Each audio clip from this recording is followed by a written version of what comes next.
Good morning. Session में आगे बढ़ने से पहले मैं आपको बता दूं कि आज का सेशन 12th के बच्चों के लिए।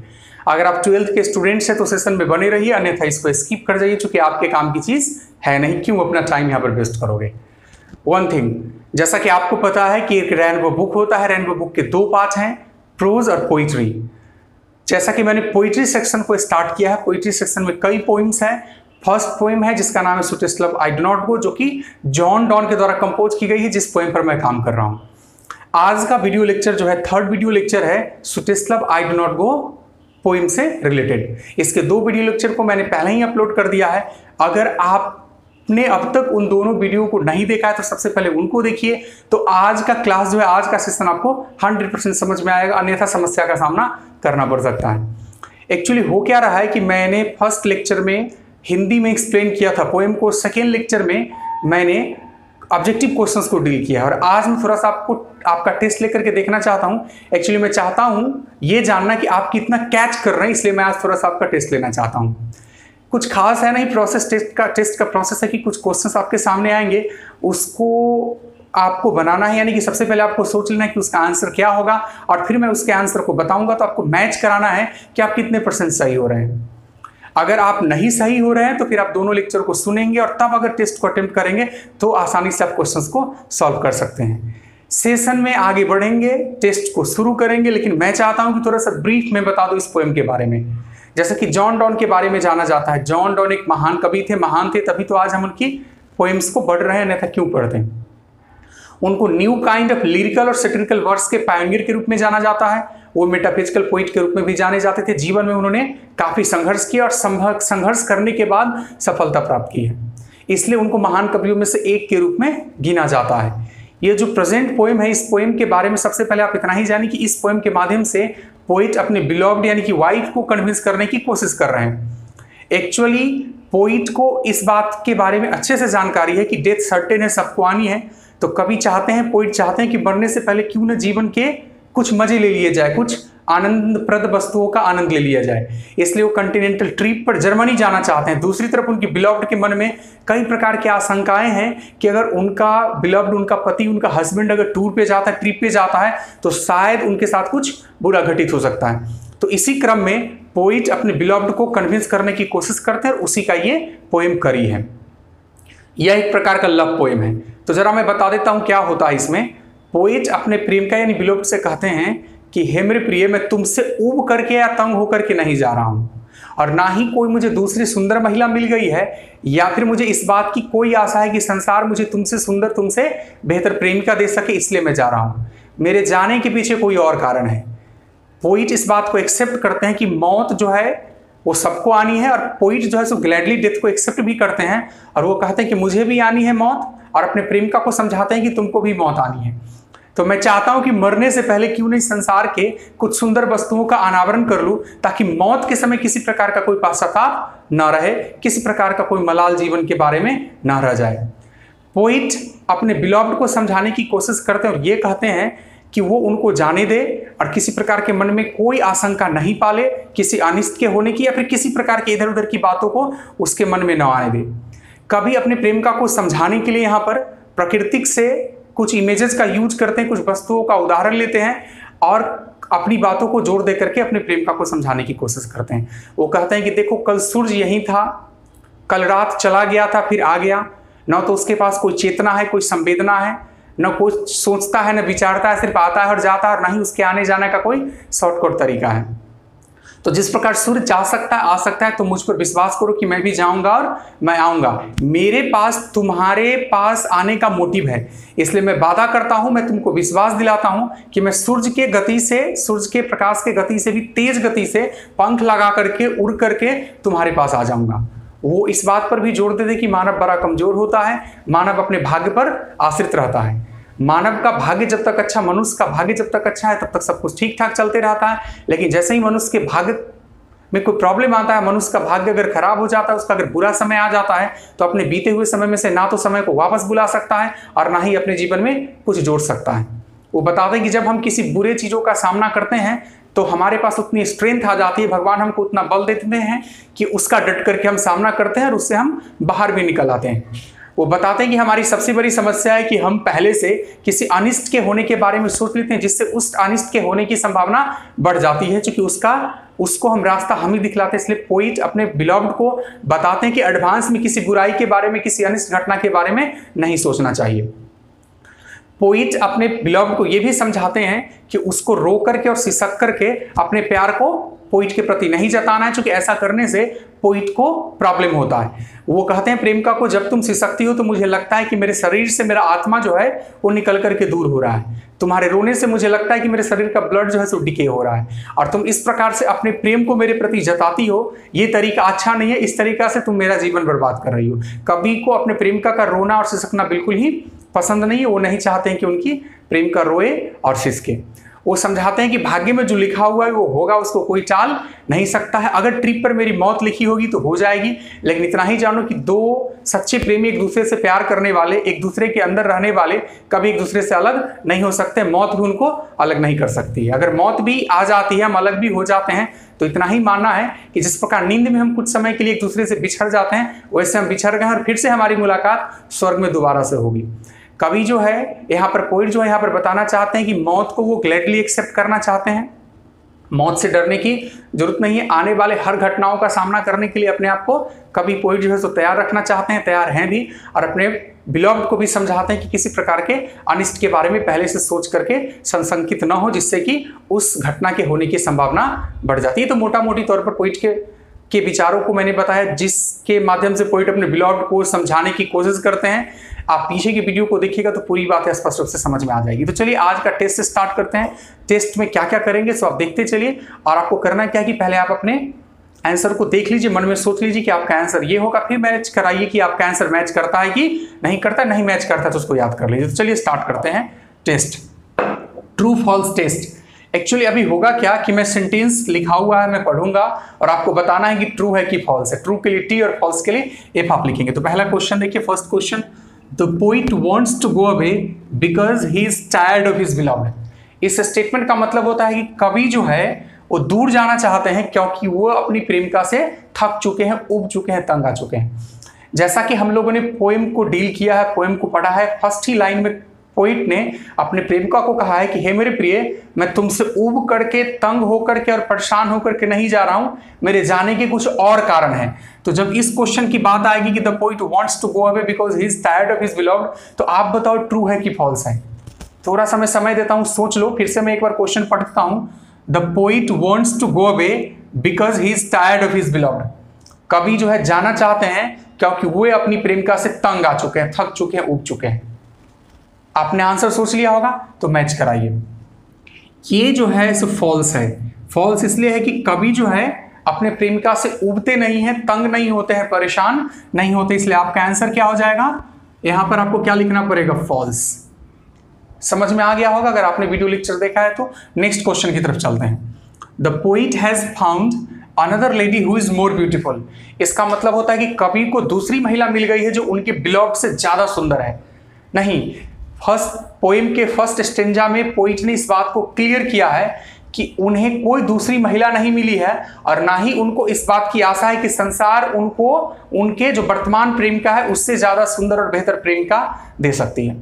इसलिए ये भी क्या है आपका? फॉल्स है। कवि को कोई दूसरी महिला नहीं मिली है और कवि को ऐसी कोई लालसा भी नहीं कि उनको कोई दूसरी सुंदर महिला मिल जाए, और वो इस बात को जानते कि संसार उनकी जो वर्तमान में प्रेमिका है उससे ज्यादा सुंदर प्रेमिका दे भी नहीं सकती है। Next question, the poet intends to go on a longer journey than what the sun undertakes. इसका मतलब हुआ कि कवि जो है अपना विचार रखते हैं, कवि सोचते हैं कि वो जो है लंबी यात्रा पर निकलेंगे। किसके? सूर्य की तुलना में। सूर्य जिस गति से यात्रा करता है, सूर्य की जो लंबी यात्रा होता है उस लंबी यात्रा पर ये भी निकलेंगे और सूर्य से ज्यादा तेज गति से वापस आएंगे। द पोइट इंटेंड्स, कवि सोचते हैं, to go on a longer journey than sun, सूर्य longer journey than what the sun undertakes. सूर्य जो अपनी यात्रा करता है उससे भी लंबी यात्रा पर वो जाना चाहते हैं, जर्नी को करना चाहते हैं। तो यहाँ पर आप देख सकते हैं कि जब आप पोएम के सेकेंड स्टेंजा में पढ़ेंगे तो पोइट ने अपने बिलॉव्ड को समझाने के लिए सन का यूज किया है, और उन्होंने बताया था सन के बारे में कि कल सूर्य चला गया था, फिर आज आ गया। सूर्य कल चला गया था, आज फिर सूर्य क्या हो गया? वापस आ गया। उसके पास ना तो कोई सेंस है, ना चेतना है, ना सोचता है, विचारता है, आता है और जाता है, मैं वादा करता हूं, मुझ पर विश्वास करो कि मैं सूरज की गति से भी तेज गति से यात्रा करके मैं तुम्हारे पास वापस आ जाऊंगा। कभी सूरज से भी अपने आप को बेहतर बताते हैं और कभी सूरज से भी लंबी यात्रा करने की बात करते हैं। तो जब इस क्वेश्चन की बात करेंगे तो आपका आंसर हो जाएगा ट्रू। आप समझ रहे होंगे। नेक्स्ट क्वेश्चन पे आ जाइए।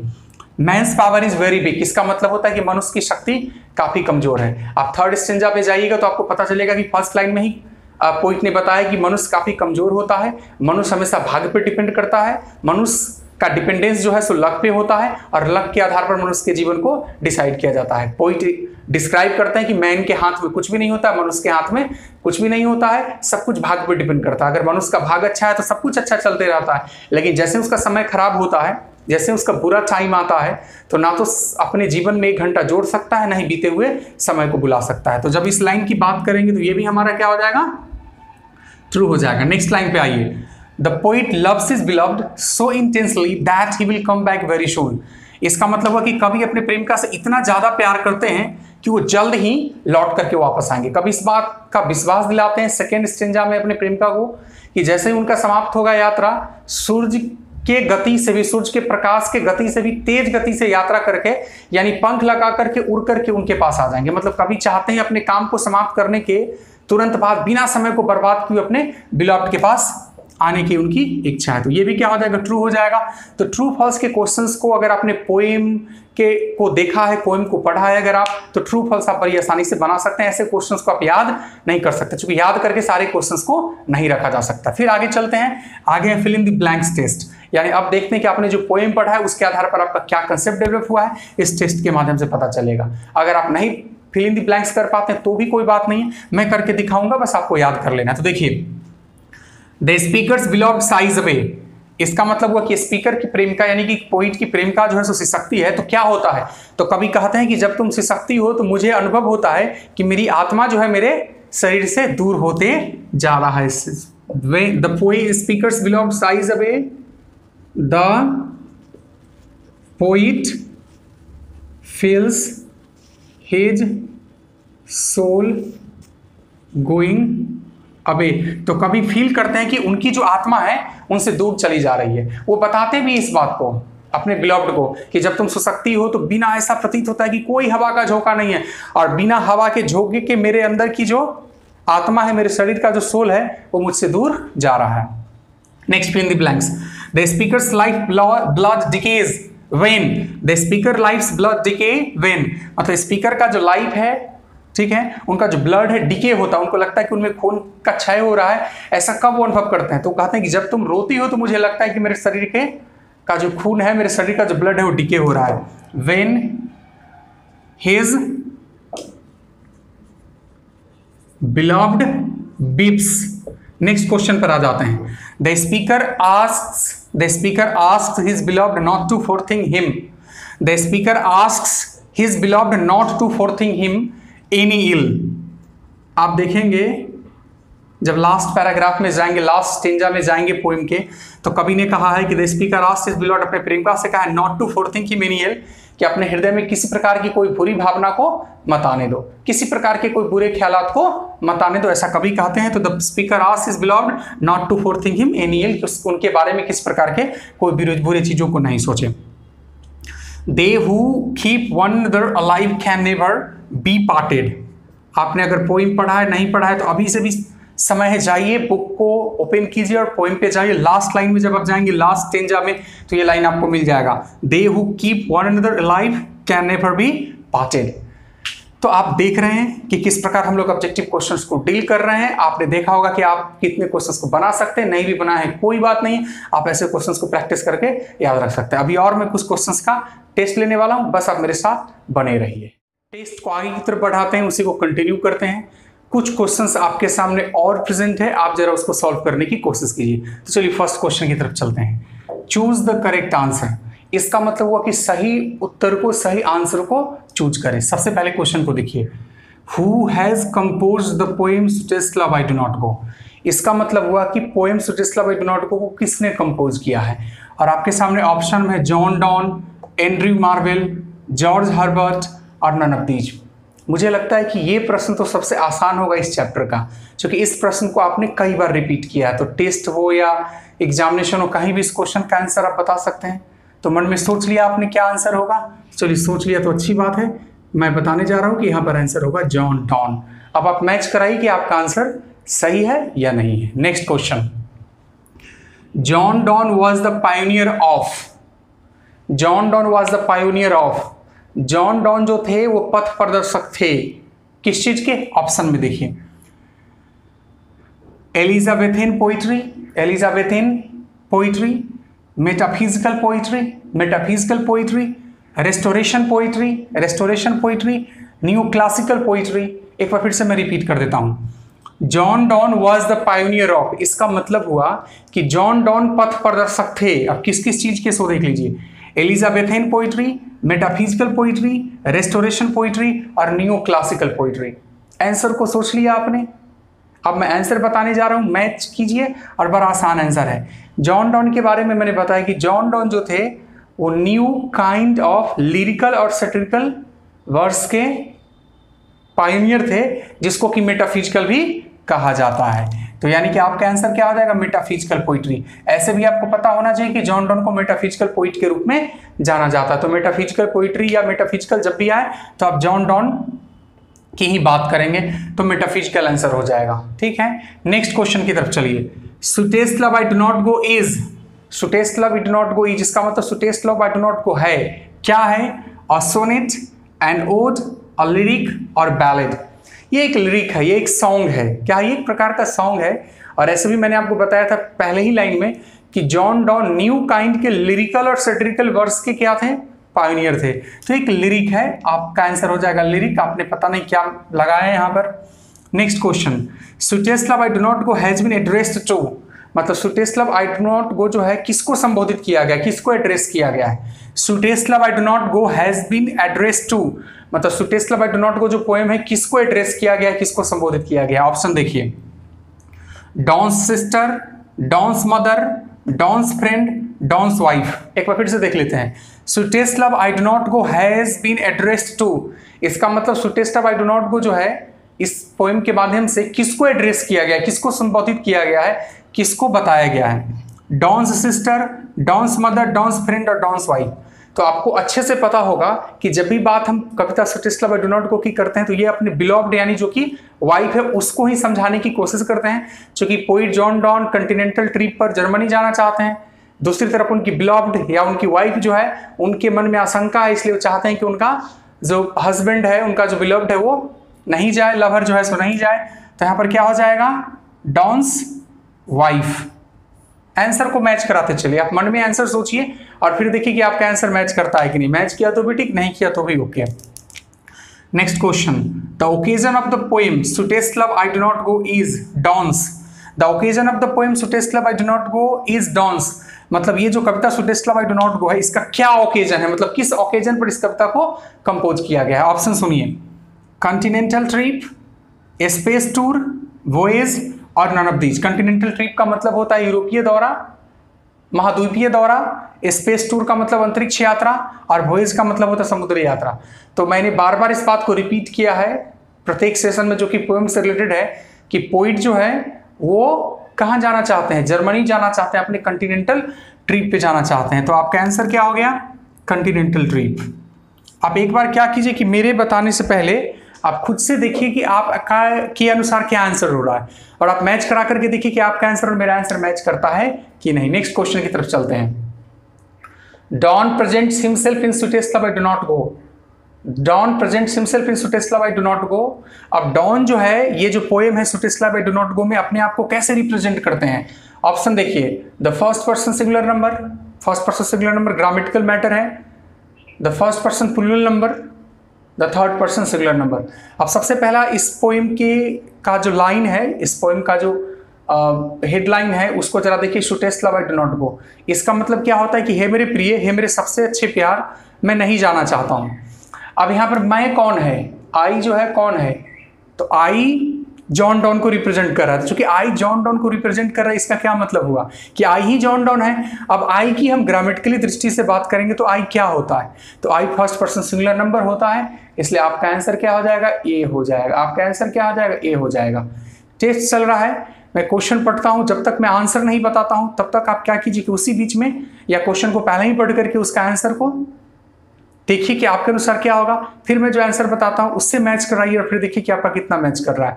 नहीं मैच कर रहा है तो याद कर जाइए। Next question, so Tesla bye do not go is, so Tesla bye do not go है, so Tesla bye do not go is, इसका मतलब so Tesla bye do not go है क्या है, didactic poem, an allegorical poem, a love poem, none of these. फिर से देखिए, आप आंसर सोच लीजिए मन में, मेरे बोलने से पहले आप मन में सोच लीजिए कि आंसर क्या होगा, फिर तो मैं आंसर बताऊंगा तो आप मैच करा करके देखेंगे।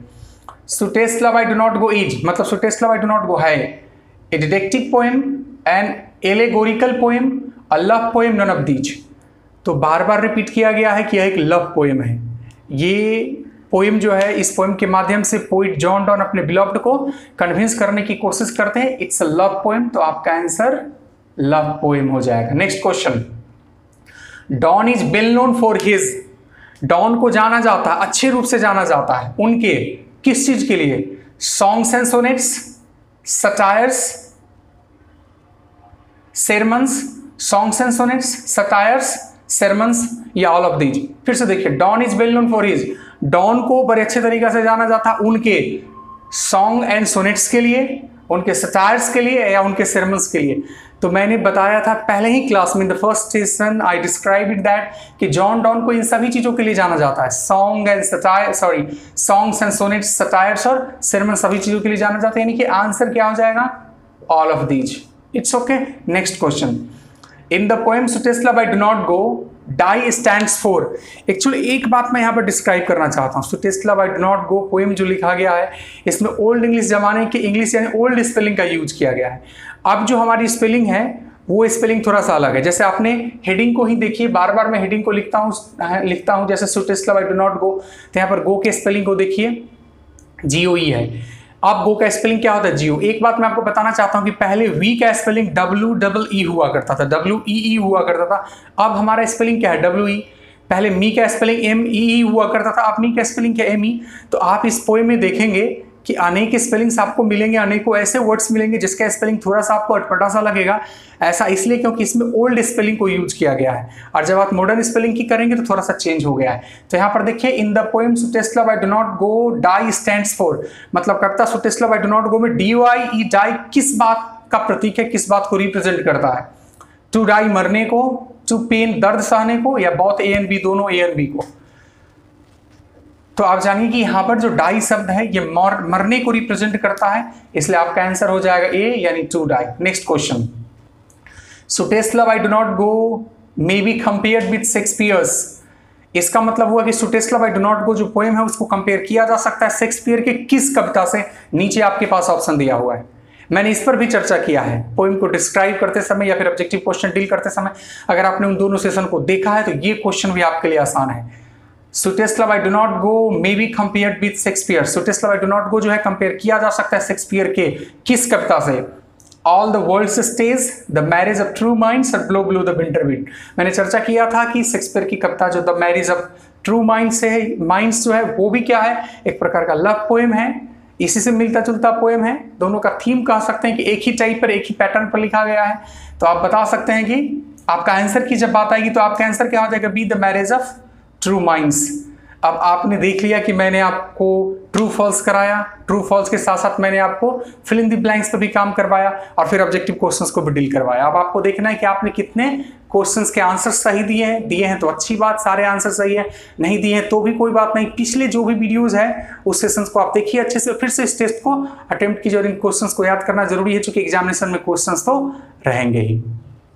तो मुझे लगता है कि आज का सेशन आपको पसंद आया होगा, आपने अच्छे से सेशन को एंजॉय किया है। इसको बार बार देखिए, समझने की कोशिश कीजिए, क्वेश्चन आंसर को याद कीजिए और आज दीजिए विकास कुमार को इजाजत। फिर मिलते हैं अगले सेशन में कुछ नई चीजों के साथ, तब तक के लिए बाय।